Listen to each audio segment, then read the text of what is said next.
Sirbi Andu'aalem Gosaa Makkoobiilii kan jedhu seenaa Oromoo keessatti bakka olaanaa kan qabu ka'umsa seenaa gootichaa irratti kan bu'uureffate irraa jalqabna.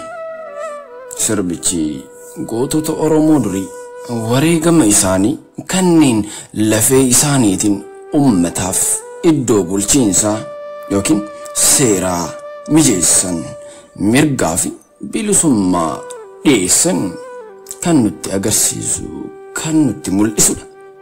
Garuu Makkoobiiliin eenyudha?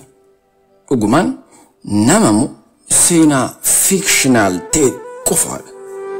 Waa'ee jireenya isaa fi fakkeenya gootummaa inni dhaalee aadaa Oromoo keessatti maalii fi akkamitti yaadatama?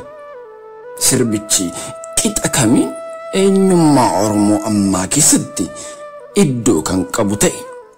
Maaliifis jaalatamummaa argate jennee sagantaa keenya jalqabna. Namoonni chaanaalii kanaaf haaraa taatan like, share, subscribe gochuu keessan ittuma fufaa. Amma gara sagantaa seenaa fakkinaa fi dhaala Makkoobiilii ilaalla.